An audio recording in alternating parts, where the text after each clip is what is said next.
your favorite villain? My favorite villain? I kind of like Diddy. When people say I'm a troll, I say, I don't know why you're saying I'm trolling people. I'm doing what you've conditioned me to do. You really hate Sean Combs. Why would you be thinking that?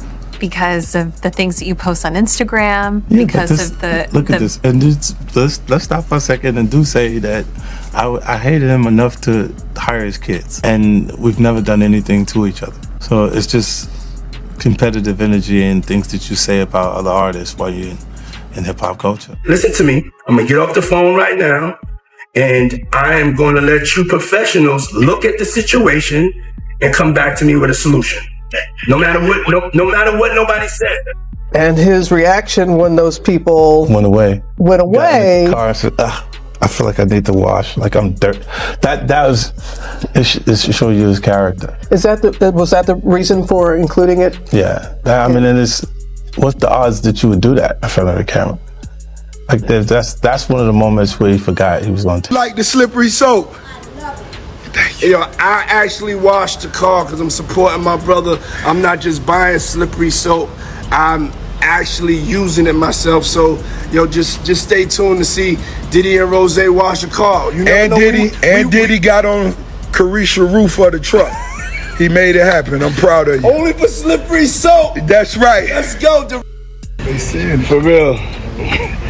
I'm proud of my brother, for real. I was saying like how he had the car show, he pulled up on me. He pulled it off. And I got to use his products. And we was like, let's have an act of love. Because washing the car, most hustlers don't wash the car. A lot of cats got ego. A lot of times you feel like you too big for they got shame in their game. Nah. We don't have no shame in our game. We gonna get to this money. We gonna wash the car. We gonna go door to door. Ain't nothing stopping this. We want it all. The hip-hop landscape flipped in an instant when 50 Cent dropped audio that immediately put Rick Ross on edge, signaling this was no ordinary clash, but a masterclass in precision and long-term strategy. He didn't hype or taunt, he unveiled, letting every word land with deliberate weight, while the industry absorbed it in stunned silence. From executives to artists to fans, everyone recognized the distinction. This wasn't noise, it was calculated impact. True power, it became clear, isn't in the loudest voice, it's in the perfect moment, striking without warning and leaving its mark before anyone even realizes what hit them. Y'all mad at me, nigga. Let me tell you something. If Rick Ross watching this, let me tell you something. Stop hiring drivers. Drivers always tell a I know what happened at LAX with that boy. Oh, this one. And I kind of wanted to touch on some old school stuff that I seen you talk about before, man. Do it, bro. I had seen that, you kind of knew 50 Cent before he blew up. Yeah. What was that like? 50 was the type of dude that kept like a little, he kept like a little pad with him. And he wrote everything down. You understand? Me and him caught the plane, we was going to Vegas. And I gave him my card. My business card was savoir faire, security, management, and everywhere. You know what I mean? So 50 did a song about that. You know what I'm saying? And he put that in the song. And some years, about a year or so ago, not even a year or so ago, he said that when he dropped my name, he said, yo, I got the savoir faire, I got that from Big Gene. He been trying to tell y'all about this years ago. But 50 was the type of dude that if you knew he was with you, he was with you. Even back then, he had your back whether you was security or whatever you did. If he was with you, he was with you. And that's what you gotta love about him. You know what I mean? You ain't gotta question his loyalty, you know what I'm saying, on some fight shit or if you in a situation. Cause he going out. Well, I guess you were hanging around him or knew him, right before he got shot. Well, what happened was that I had got some information. 50 came to my house. I tried to fit him on a vest, but I'm like, At the time, I was like a and 50 was like a large, you know what I'm saying? So he couldn't really fit the vest, but I gave him a cover to try to tell him, because he had some pads, some vest pads. So I just told him what the situation was that I knew, and told him he had to watch himself because those cats was gonna come at him, you know what I'm saying? And he was like, yeah, and he was supposed to be going to Cancun. And I told him, if you come to Cancun, I got you, because I used to be down there doing security at Daddy-O's. You understand? And I had people down there that I had knew that was from Puerto Rico, and they was working down there, so they should make sure when I hit the island, anything and everything I needed, I could get it right there on the island. You understand? They worked directly with the syndicate. So 50 was supposed to come down there to do a show, and he didn't make it because they had shot him up. I don't know if he was coming in the first place, but he was supposed to, because he was paid half the money to come down there to perform How to Rob an Industry Cat. And when was the next time you seen him after that? The next time I seen 50 after that was at Jack the Rapper. He had blew up. He had blew up, man. He was like, you know, he was this dude and everything like that. And I was sitting in we was in Puerto Rico, and I was sitting by myself, just chilling. And he had his whole entourage with him. He came directly over to me. He like, yo, Gene. I was like, yo, what up, Fit?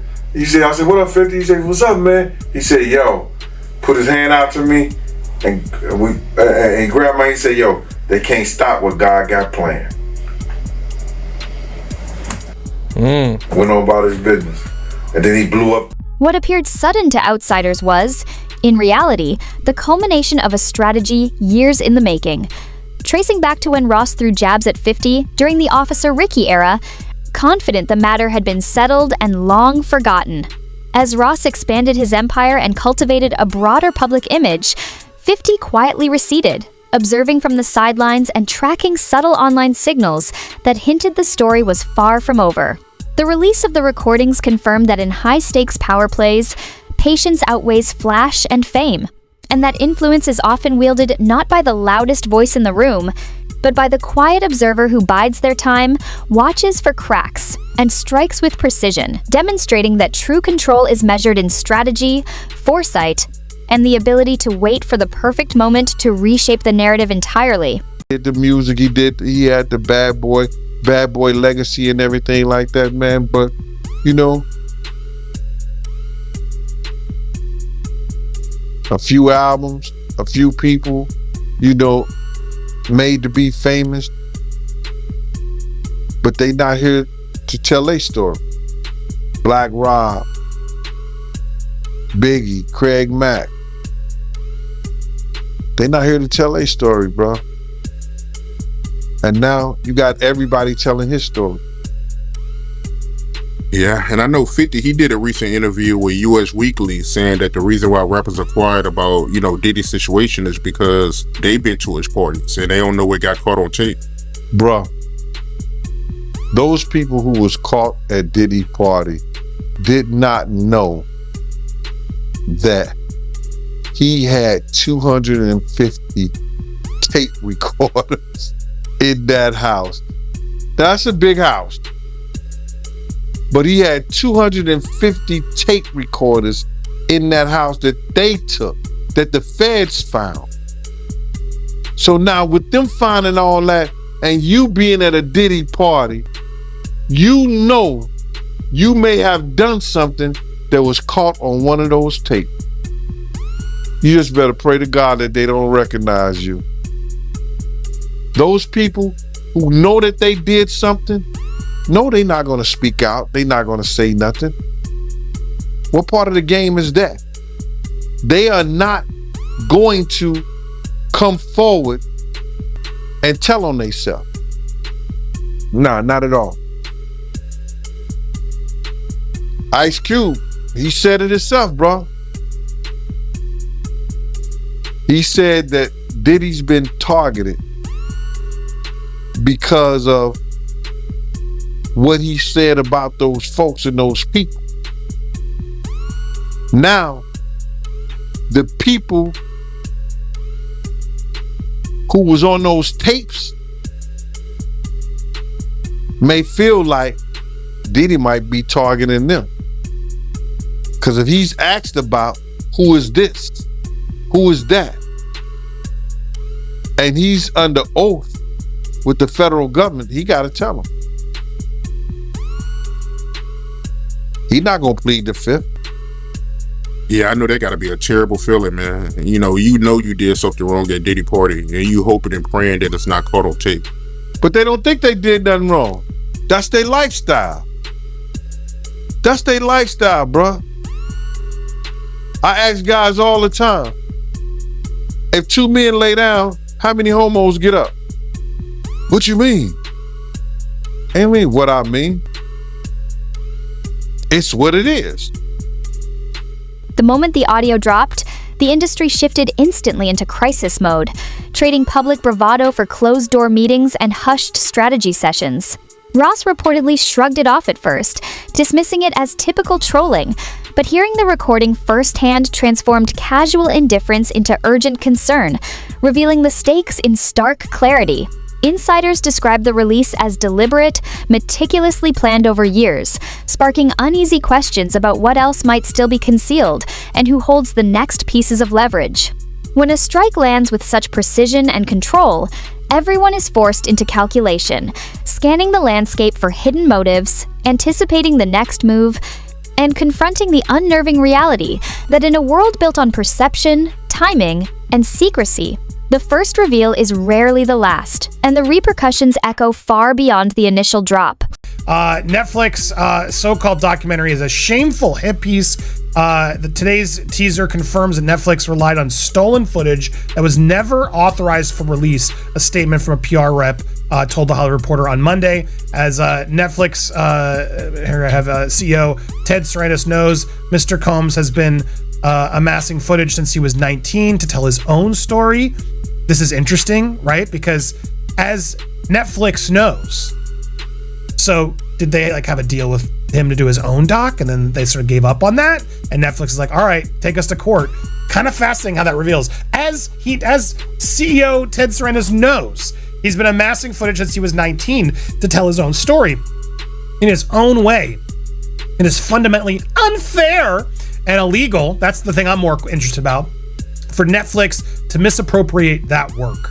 Netflix is plainly, let me get to this, because plainly desperate to sensationalize every minute of Mr. Combs' life without regard for truth in order to capitalize on a never-ending media frenzy.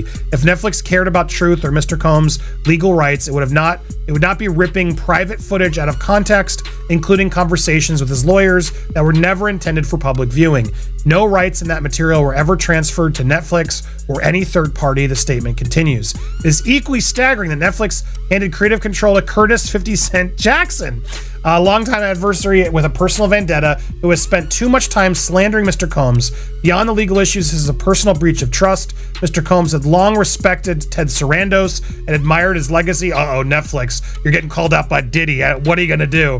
He has admired the legacy of Sarandos' late father-in-law, Clarence Avant. For Netflix to give his life story to someone who has publicly attacked him for decades feels like an unnecessary and deeply personal affront. At minimum, he expected fairness from people he respected. Well, I think the women you dated expected that too, and you didn't really give any of them that, did you? So I'm not going to be worried about any of that respect.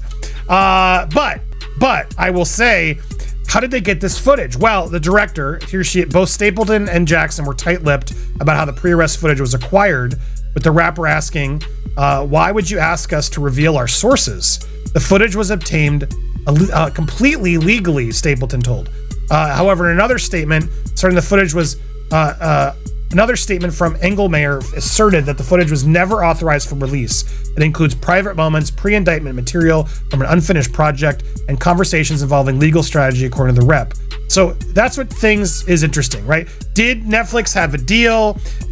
Who had this deal? Who had this footage? Who gave this footage away? That to me is the big question mark, because someone's making money off of this. Crazy. Clearly it's not Combs, which honestly I'm kind of okay with, but legally. Years of carefully maintained distance unraveled in an instant when a recording surfaced, hinting at previously unknown dealings between Ross and Diddy.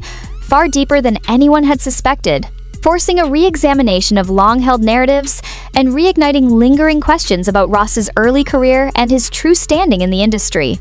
For critics, it became fodder for doubt and speculation. For supporters, it unsettled the certainty they had once taken for granted, leaving a sense of unease that couldn't easily be dismissed. The episode highlighted an enduring, unforgiving truth. Reputation survives only when private actions and public perception remain in harmony, and once that balance fractures, even decades of calculated influence can be called into question, leaving both legacy and credibility hanging in the delicate, unrelenting glare of public scrutiny. The story grew as if Ja was in there and him and Diddy was doing, something. And like I said that they was doing something. I don't know what the F they were doing, bruh. The only reason I know was some freaky things going up in there that Ja really didn't even understand, because he said, yo, you ain't want to be up in there because there's a whole lot of freaky shit going on. So I was like, I wouldn't have known nothing. I wouldn't even cared. And I don't care today. But you know how the internet is. They cut and paste what they want to paste, and they put what they want to put to make it seem like I was saying this dude and Puff was in there, alone, and they wasn't. You understand? And that was them. They did their thing, up in there with the honeys in there. I guess. I can only guess. So, listen, bro. I've said this 1,000 times. It was Sarah Chapman and her girlfriend. Now, Sarah Chapman, if people don't know who she is, now she's one of Puff baby mamas. But prior to her being one of Puff baby mama, this is the same girl that was dating Puff best friend, Corey Jacobs, and she was dating Tupac. You understand? So now she, like I told you before, she was the one that Puff betted in the office. He said, yo, I bet you I could get her from Gary Payton. You understand? And I didn't know she dated Gary Payton, but this is what Puff is saying. And it was a $500 bet that he said he'd get it in 2 weeks. We was out in Chicago, me, him, and Sarah. We was at some kind of function that Puff had to do a in-store and a walkthrough. You know what I'm saying, at one of his friends' parties. So, she was out there with her. Next thing you know, he got her, like he said he would. You know what I'm saying? That incident with him and Ja, I feel bad, kind of, sort of, really, because everybody's trying to make it seem like, Ja was some kind of weirdo, but it is what it is, bro. I just told you what I seen. Both of them ran out the room butt ass naked, grabbing towels, you know what I'm saying, with them chicks in there, you know what I'm saying? So whatever they did, that was on them. But that's the kind of games Puff play in order to get people to do what he want him to do. You understand? He got them, he wanted Ja to go at Jay-Z, so he got these chicks to go at Ja. You understand what I'm saying? Whether he did it or fell into it, I don't know. Because I don't know him and Jay-Z beef or why they was beefing in the first place or whatever the situation was. People who are close to either one of them may know more than I do on that. But I knew Puff was working to get Ja to go at Jay, and that was happening on that particular day. Ross's reaction transformed what had started as measured concern into unmistakable instability. As late-night social media activity replaced calculated strategy with emotional posts, rushed explanations, and constantly shifting narratives, revealing frustration far more than control. Advisors reportedly worked frantically to contain the fallout, yet every attempt at clarification seemed only to magnify scrutiny, amplifying public speculation, and feeding a cycle of doubt that spiraled beyond anyone's control. Under mounting pressure, reactions carry far more weight than facts, and every misstep becomes magnified, exposing cracks in credibility that the public notices immediately, making even minor lapses feel like confirmation of deeper turmoil and leaving observers questioning not just decisions, but the very ability to manage the storm. The oil at Diddy house might be laced. What makes you say that? Well, what I said is that isn't it weird that the government was so interested in Diddy's baby oil that they took 1,000 bottles away from his house? If the government took 1,000 bottles of baby oil and somebody had things what appeared to be baby oil, and then you have to listen to the prosecutor. He said that they seized 1,000 bottles what allegedly to be baby oil. Allegedly to be baby oil. So that's telling people that it wasn't baby oil. And people think that that was baby oil, they out their mind. I don't believe it was baby oil. Yo, bro, when they went up in there, they knew what they was gonna find. They knew what was ever in that baby oil or that those bottles that appeared to be baby oil, they knew about that at first. You gotta realize 9 times out of 10, that individual that got caught at the airport, that was supposed to be their carrier, told them what they was doing and what they had. I wouldn't put him past that he told them everything. So when they went up in there, they knew they had to take whatever was out there, and that thing that appeared to be baby oil, they took that. They got to test every last one of them. Let's see how much, let's see how many of those come back to be baby oil. Bro, listen to me. Costco don't sell that much baby oil. Where you know sell that much baby oil?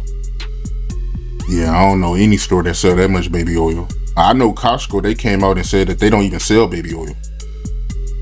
My sentiments exactly. But you personally, right, what do you believe was in the baby oil? If you ever seen a massage parlor being raided and they walking out the people, do they take the massage oil with them when they go? No, they just walk out the people who are being arrested. If you ever seen a person getting arrested and the people being arrested in those brothel houses, do they take out the stuff in the brothel houses? No, they don't.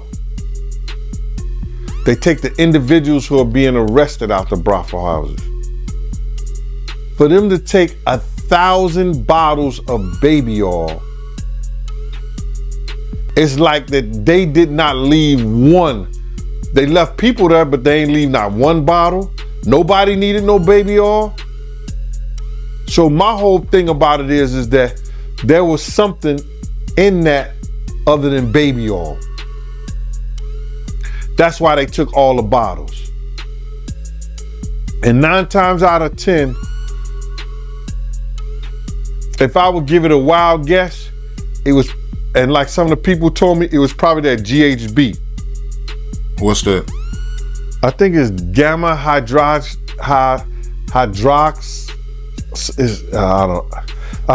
I looked it up, bro. Let me see if I can find it. I know this is just showing everything like that, but oh no. Let me. Yo, somebody tap dance or sing or do something, you know what I'm saying, while I'm doing this. Oh, here it go right here. It's gamma hydroxy butyric. What is its effect on the body? It's a euphoria, drowsiness, decreased anxiety, and memory impairment. It works on the nervous system and gives you this feeling of euphoria. So they take that and rubbed it on her, and you forget who you are, what you're doing. It can also give you memory loss, drowsiness, and that's under the DEA, the Drug Enforcement Administration.gov. Attempts to suppress the recordings only fueled their momentum, as copyright claims, legal threats, and behind-the-scenes negotiations repeatedly failed to halt their relentless spread, revealing just how fragile control had become. Backup accounts sprang up like wildfire, reactions intensified across platforms, and even longtime business partners began to quietly distance themselves, sensing the growing instability and the potential fallout. What began as a calculated effort to steer the narrative swiftly spiraled into an uncontrollable, self-inflicted escalation, unfolding publicly with each passing hour and leaving no room for discretion.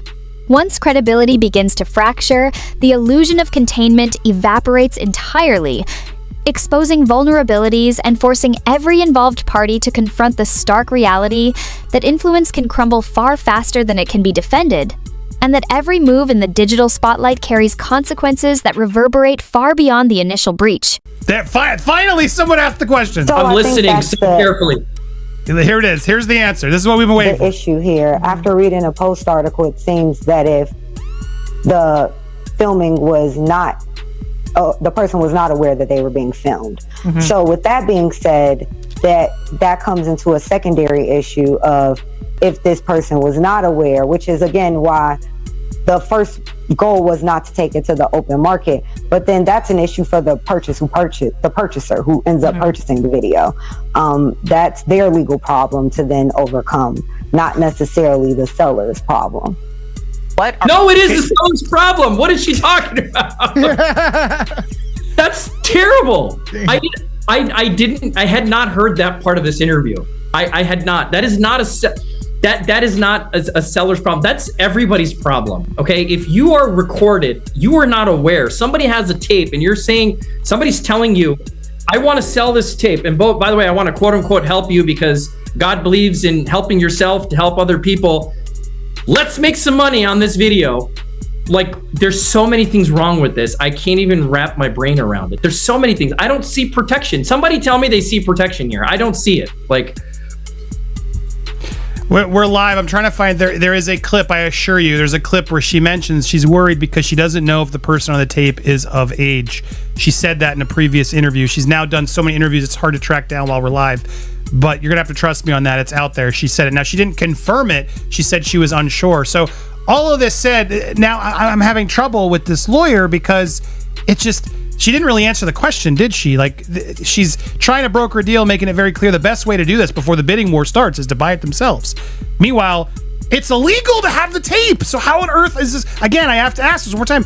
Isn't this illegal to sell such a tape and have a bidding war? What network would buy such a tape knowing that it's not legal to show? It's 100% from what I see. Okay. My legal opinion on this is it's 100% illegal to sell this tape. You cannot. How can you? You got to have the consent of everyone that's on the tape, and particularly, look, age of consent. And you know, under these facts where you're learning about people getting roofied and this, you know, roofie lube and all this stuff, like, there's reason to believe that the people in this video absolutely, again, I'm assuming it's two people in the video and a third person recording, okay? There's so many troubling facts on this, Andy, that just say that you need to run from this, not promote it on TV. As the dust of chaos finally began to settle, the industry's true loyalties emerged with quiet precision, revealed not through loud declarations, but through subtle silences, fleeting glances, and the faintest digital traces that carried enormous weight. Every cryptic post, every carefully placed like or comment, acted like a signal in a complex network, reshaping alliances almost overnight, while former collaborators quietly receded into the shadows, leaving only echoes of their past presence. Support for Ross didn't collapse with noise or confrontation. It eroded through deliberate absence, an almost imperceptible withdrawal that communicated far more than any public statement ever could. In these moments of exposure, the industry doesn't linger on debate or speculation. The response is immediate, calculated, and unmistakably effective. A choreography of influence and omission that determines reputations, shifts power, and signals who truly stands where, leaving the unprepared struggling to read the silent, unrelenting language of loyalty and betrayal.